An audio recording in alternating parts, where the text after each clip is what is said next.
The price of a seat at the wrong table. The story of John Fields. The first thing people noticed about John Fields when he arrived at Blackstone Correctional Institution was how quiet he was. At 32 years old, John carried himself differently than most of the men inside the prison walls. He wasn't loud, he didn't gamble, he didn't join gangs, he kept his head down, read books from the prison library, and spent most evenings writing letters to his mother and young daughter. But prison has its own rules. And sometimes staying neutral is the most dangerous thing a man can do. John had grown up on the east side of Cleveland in a neighborhood where survival meant learning how to avoid trouble before it started. He had been sentenced to 12 years for armed robbery after a drug addiction spiraled out of control.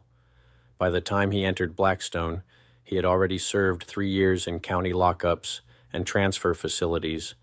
He thought he understood prison politics. He was wrong. Blackstone was divided long before John arrived. The dining hall alone looked like a map of invisible borders. White inmates sat with whites, black inmates sat with blacks, Hispanic inmates sat with Hispanics. Gang members occupied their own corners like armies claiming territory. Every table represented alliances, power, and protection. To outsiders, it might have looked ridiculous. Inside prison, it could mean life or death. John tried avoiding the politics altogether. For weeks, he ate quickly and alone whenever he could. But prison officials often forced inmates to fill tables during overcrowded mealtimes. One afternoon, the chow hall was packed shoulder to shoulder with nearly 300 inmates. A correctional officer yelled from the entrance, "Fields, sit somewhere or get out." The only open seats were at a table occupied by members of a white prison gang known as the Iron Disciples. Some inmates nearby immediately noticed the hesitation in John's face. One of the white inmates, a heavily tattooed man named Travis Cole, looked up and shrugged. "Seats open. Sit down if you want." John knew people were watching. He also knew refusing a direct order from staff could land him in segregation, so he sat. For about 10 minutes, nothing happened. The men ate in silence while the room buzzed with conversations, plastic trays slamming, and guards shouting instructions. John kept his eyes on his food. Across the chow hall, however, several black inmates stared in disbelief. Inside prison culture, perception mattered more than truth. By dinner, rumors were already spreading. "Fields eating with the Woods now. He switched sides. He thinks he better than everybody." None of it was true.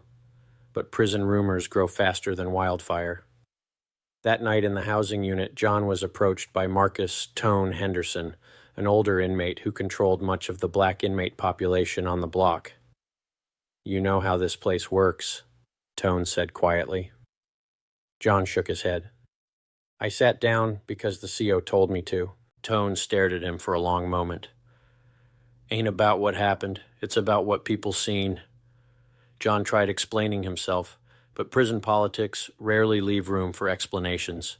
Respect, loyalty, and appearances carried more weight than facts. For several days, tension followed him everywhere. Conversations stopped when he walked past. Men who once nodded at him now ignored him. Even officers sensed something brewing.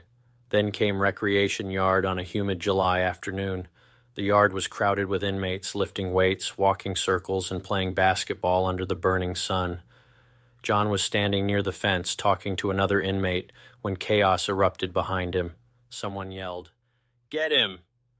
Before John could react, 2 inmates rushed him from behind. He hit the concrete hard as fists rained down on his head and ribs. Prison fights were brutal enough already, but this attack became something far worse.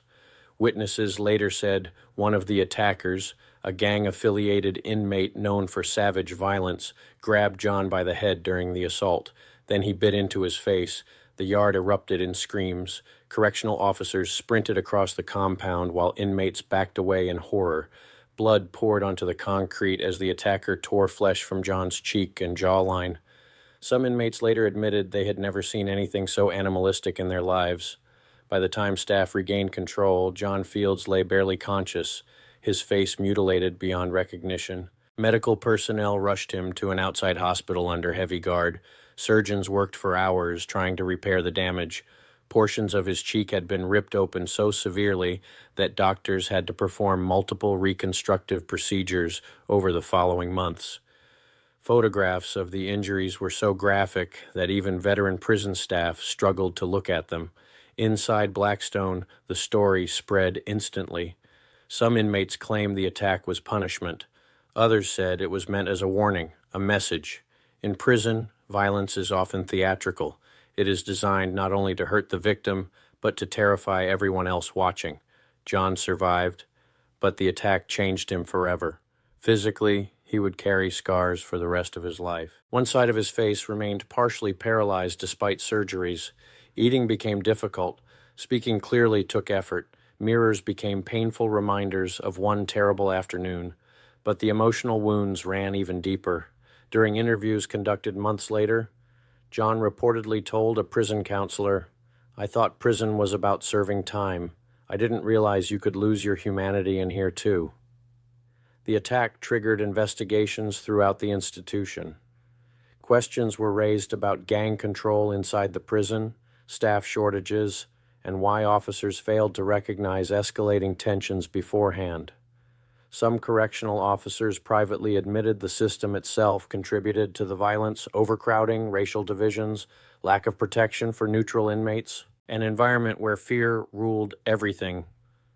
John Fields eventually transferred to another facility for his own safety, yet his story continued circulating through prison systems across the state, becoming one of those stories inmates whispered about to newcomers.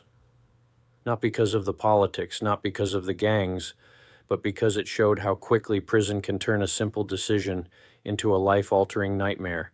One seat at the wrong table, one moment of misunderstanding, and one explosion of violence that destroyed a man's face and forever changed his life. But always remember to stay on the other side.